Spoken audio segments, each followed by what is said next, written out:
ایک گاؤں کے کنارے پر ایک پرانا کنواں تھا۔ گاؤں کے بچے کہا کرتے تھے کہ یہ کوئی عام کنواں نہیں بلکہ جادوئی کنواں ہے۔ جو بھی اس میں جھانکتا ہے اسے اپنے سب سے بڑی خواہش دکھائی دیتی ہے۔ ایک دن ایک بھوکی لومڑی کنویں کے پاس آئی۔ وہ بہت ہوشیار اور چالاک تھی۔ لومڑی نے سوچا اگر یہ واقعی جادوئی کنواں ہے تو مجھے ضرور اس سے کھانے پینے کو کچھ چیز ملے گی۔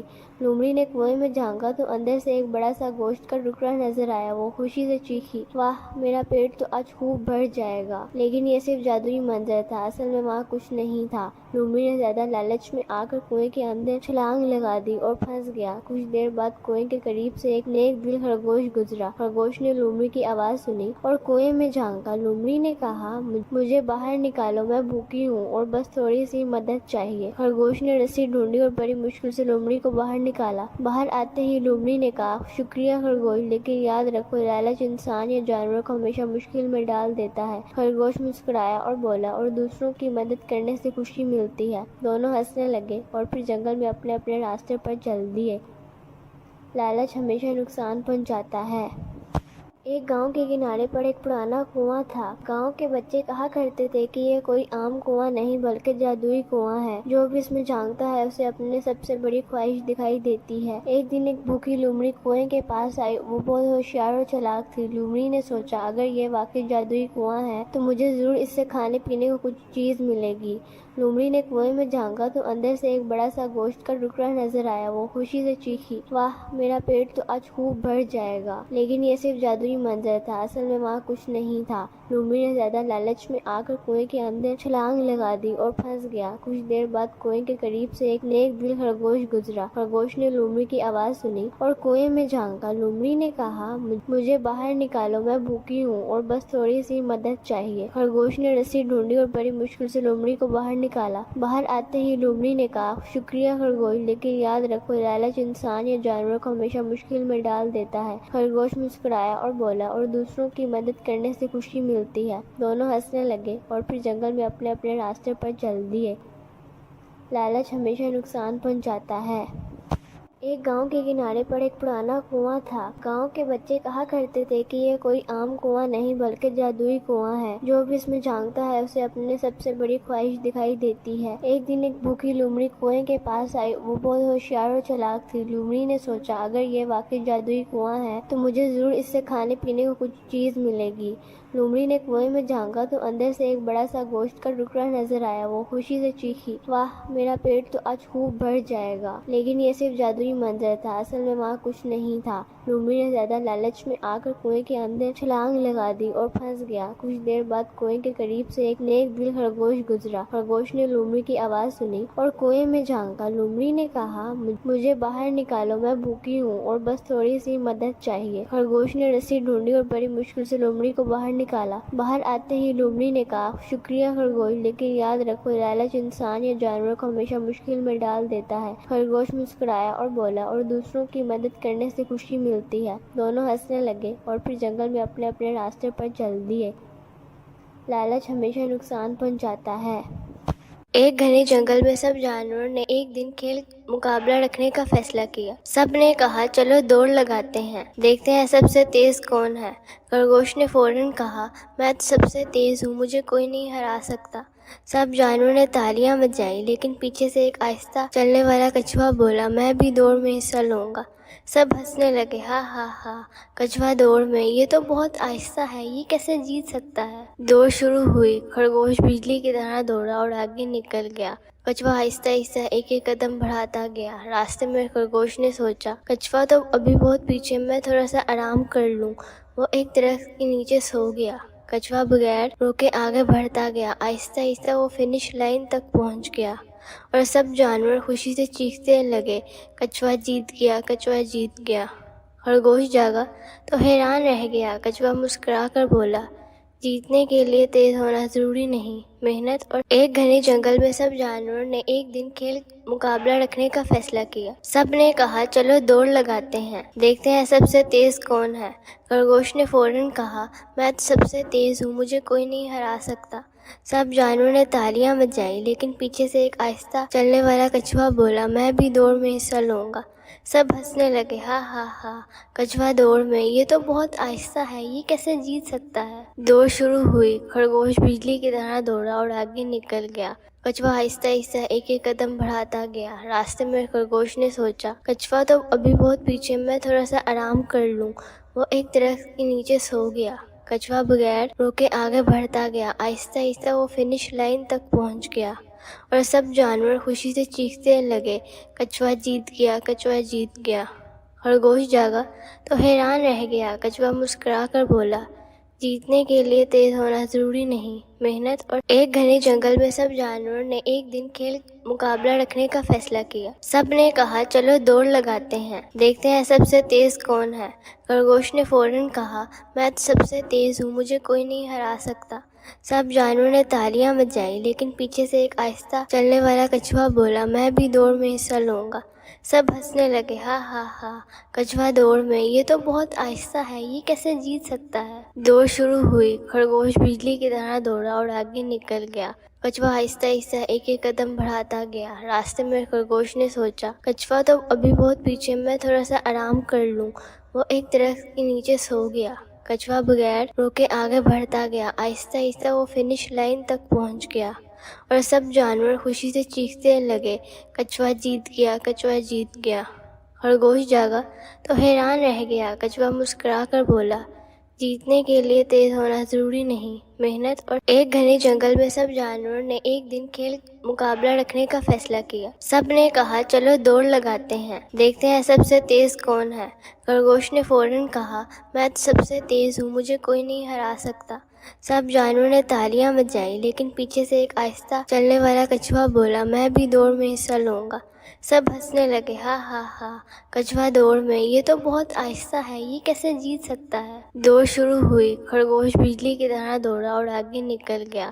کچھوا آہستہ آہستہ ایک ایک قدم بڑھاتا گیا۔ راستے میں خرگوش نے سوچا، کچھوا تو ابھی بہت پیچھے، میں تھوڑا سا آرام کر لوں۔ وہ ایک درخت کے نیچے سو گیا۔ کچھوا بغیر روکے آگے بڑھتا گیا۔ آہستہ آہستہ وہ فنش لائن تک پہنچ گیا اور سب جانور خوشی سے چیخنے لگے، کچھوا جیت گیا، کچھوا جیت گیا۔ خرگوش جاگا تو حیران رہ گیا۔ کچھوا مسکرا کر بولا، جیتنے کے لیے تیز ہونا ضروری نہیں، محنت اور ایک دن جنگل میں خرگوش اور کچھوا آپس میں بات کر رہے تھے۔ خرگوش نے کچھوے سے ہنستے ہوئے کہا، تم کتنے سست ہو، تم تو کبھی بھی مجھ سے آگے نہیں نکل سکتے۔ کچھوا مسکرایا اور بولا، ممکن ہے، لیکن اگر مقابلہ ہو تو پتہ چل سکتا ہے۔ خرگوش کو بہت ہنسی آئی اور اس نے کہا، چلو دوڑ لگاتے ہیں اور دیکھتے ہیں کون جیتتا ہے۔ دونوں نے دوڑ کا فیصلہ کیا اور جنگل کے سب جانور اکٹھے ہو گئے مقابلہ دیکھنے۔ جیسے ہی دوڑ شروع ہوئی، خرگوش بجلی کی رفتار سے دوڑا اور کچھ ہی دیر میں آگے نکل گیا۔ کچھوا آہستہ آہستہ چلتا رہا، لیکن وہ رکا نہیں۔ خرگوش نے پیچھے مڑ کر دیکھا اور کہا، کچھوا تو بہت ابھی پیچھے ہے، میں ذرا درخت کے نیچے سو لیتا ہوں۔ اور ایک درخت کے نیچے سو گیا۔ جب خرگوش سو رہا تھا، کچھوا آہستہ آہستہ چلتا رہا۔ وہ نہ رکا نہ تھکا، بس صبر سے چلتا گیا۔ کچھ ہی دیر میں خرگوش سو رہا تھا اور کچھوا آگے نکل گیا۔ جب خرگوش کی آنکھ کھلی تو وہ بھاگا، لیکن دیر ہو چکی تھی۔ کچھوا پہلے ہی منزل تک پہنچ چکا تھا اور جیت گیا۔ تمام جانور حیران رہ گئے اور تالیاں بجائیں۔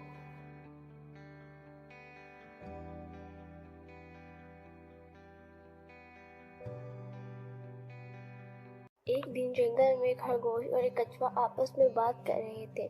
خرگوش نے کچھوے سے ہنستے ہوئے کہا، تم کتنے سست ہو، تم تو کبھی بھی مجھ سے آگے نہیں نکل سکتے۔ کچھوا مسکرایا اور بولا، ممکن ہے، لیکن اگر مقابلہ ہو تو پتہ چل سکتا ہے۔ خرگوش کو بہت ہنسی آئی اور اس نے کہا، چلو دوڑ لگاتے ہیں اور دیکھتے ہیں کون جیتتا ہے۔ دونوں نے دوڑ کا فیصلہ کیا اور جنگل کے سب جانور اکٹھے ہو گئے مقابلہ دیکھنے۔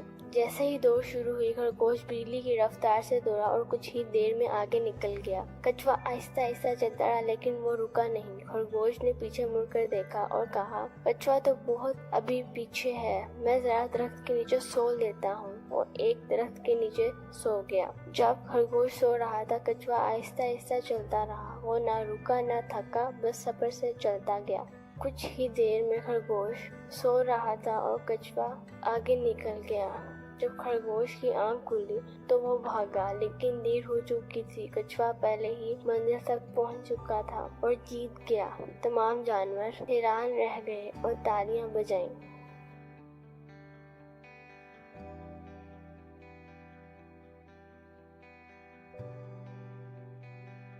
بہت وقت پہلے کی بات ہے، ایک زمانے میں ایک چھوٹا سا گاؤں میں ایک غریب لکڑہارا رہتا تھا جس کا نام تھا علی۔ وہ ہر روز جنگل میں جا کر لکڑیاں کاٹتا اور بیچ کر اپنے گھر کا خرچہ چلاتا۔ ایک دن وہ لکڑیاں کاٹ رہا تھا کہ اچانک گھوڑوں کی آواز سنائی دی۔ وہ فوراً درخت کے پیچھے گیا۔ سامنے اس نے دیکھا کہ 40 ڈاکو بڑے بڑے تھیلے لیے ایک پہاڑ کے پاس رکے۔ ان کا سردار آگے بڑھا اور زور سے بولا، کھل جا سم سم۔ پہاڑ کی چٹان اچانک 2 حصوں میں بٹ گئی اور ایک بڑا سا دروازہ کھل گیا۔ سارے ڈاکو اندر گئے اور پھر دروازہ بند ہو گیا۔ علی یہ منظر دیکھ کر حیران رہ گیا۔ جب ڈاکو واپس گئے تو علی نے بھی وہی الفاظ کہے، کھل جا سم سم۔ دروازہ پھر کھل گیا۔ اندر سونا، چاندی اور جواہرات کے ڈھیر لگے ہوئے تھے۔ علی جتنا اٹھا سکتا اتنا لیا اور خوشی خوشی گھر چلا گیا۔ لیکن یہ راز صرف علی کو ہی نہیں ملا، بلکہ ایک دن اس کا لالچی بھائی احمد بھی وہاں گیا۔ اس نے خزانے کو دیکھ کر لالچ میں آ گیا۔ اس نے اتنا سونا بھر لیا کہ تھیلا اٹھ ہی نہیں پایا۔ بدقسمتی سے وہ جادوئی الفاظ بھول گیا اور دروازہ بند ہو گیا۔ اسی وقت ڈاکو واپس آ گئے اور احمد کو دیکھ لیا۔ یہ خبر جب علی کو ملی تو اس کی جان پر بھی بن گئی۔ 40 چوروں نے فیصلہ کیا کہ علی کو بھی ختم کریں گے تاکہ راز کسی کو پتہ نہ چلے۔ لیکن علی کی ایک عقل مندی تھی۔ اس نے اپنی ہوشیاری سے ڈاکوؤں کو پہچان لیا، ان کے منصوبے کو ناکام بنا دیا۔ آخرکار علی بہادری اور عقل مندی سے بچ نکلا اور خزانے کا ایک حصہ غریبوں میں بانٹ دیا۔ اس لیے لوگ آج بھی اسے ایک نیک اور بہادر انسان کے طور پر یاد رکھتے ہیں۔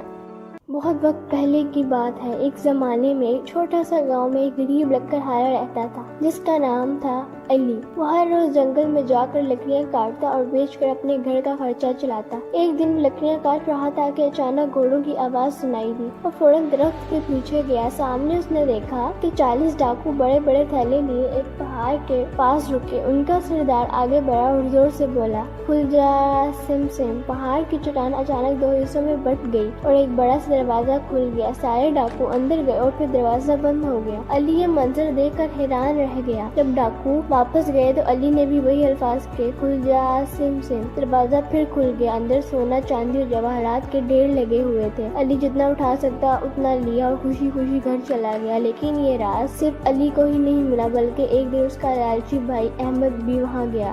اس نے خزانے کو دیکھ کر لالچ میں آ گیا۔ اس نے اتنا سونا بھر لیا کہ تھیلا اٹھ ہی نہیں پایا۔ بدقسمتی سے وہ جادوئی الفاظ بھول گیا اور دروازہ بند ہو گیا۔ اسی وقت ڈاکو واپس آ گئے اور احمد کو دیکھ لیا۔ یہ خبر جب علی کو ملی تو اس کی جان پر بھی بن گئی۔ 40 چوروں نے فیصلہ کیا کہ علی کو بھی ختم کریں گے تاکہ راز کسی کو پتہ نہ چلے۔ لیکن علی کی ایک عقل مندی تھی۔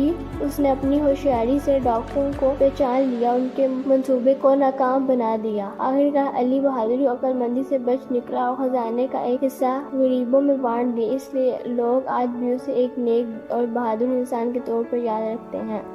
بہت وقت پہلے کی بات ہے، ایک زمانے میں ایک چھوٹا سا گاؤں میں ایک غریب لکڑہارا رہتا تھا جس کا نام تھا علی۔ وہ ہر روز جنگل میں جا کر لکڑیاں کاٹتا اور بیچ کر اپنے گھر کا خرچہ چلاتا۔ ایک دن وہ لکڑیاں کاٹ رہا تھا کہ اچانک گھوڑوں کی آواز سنائی دی۔ وہ فوراً درخت کے پیچھے گیا۔ سامنے اس نے دیکھا کہ 40 ڈاکو بڑے بڑے تھیلے لیے ایک پہاڑ کے پاس رکے۔ ان کا سردار آگے بڑھا اور زور سے بولا، کھل جا سم سم۔ پہاڑ کی چٹان اچانک 2 حصوں میں بٹ گئی اور ایک بڑا سا دروازہ کھل گیا۔ سارے ڈاکو اندر گئے اور پھر دروازہ بند ہو گیا۔ علی یہ منظر دیکھ کر حیران رہ گیا۔ جب ڈاکو واپس گئے تو علی نے بھی وہی الفاظ کہے، کھل جا سم سم۔ دروازہ پھر کھل گیا۔ اندر سونا، چاندی اور جواہرات کے ڈھیر لگے ہوئے تھے۔ علی جتنا اٹھا سکتا اتنا لیا اور خوشی خوشی گھر چلا گیا۔ لیکن یہ راز صرف علی کو ہی نہیں ملا، بلکہ ایک دن اس کا لالچی بھائی احمد بھی وہاں گیا۔ اس نے خزانے کو دیکھ کر لالچ میں آ گیا۔ اس نے اتنا سونا بھر لیا کہ تھیلا اٹھ ہی نہیں پایا۔ بدقسمتی سے وہ جادوئی الفاظ بھول گیا اور دروازہ بند ہو گیا۔ اسی وقت ڈاکو واپس آ گئے اور احمد کو دیکھ لیا۔ یہ خبر خبر جب علی کو ملی تو اس کی جان پر بھی بن گئی۔ 40 چوروں نے فیصلہ کیا کہ علی کو بھی ختم کریں گے تاکہ راز کسی کو پتہ نہ چلے، لیکن علی کی ایک عقل مندی تھی۔ اس نے اپنی ہوشیاری سے ڈاکوؤں کو پہچان لیا، ان کے منصوبے کو ناکام بنا دیا۔ آخرکار علی بہادری اور عقل مندی سے بچ نکلا اور خزانے کا ایک حصہ غریبوں میں بانٹ دیا۔ اس لیے لوگ آج بھی اسے ایک نیک اور بہادر انسان کے طور پر یاد رکھتے ہیں۔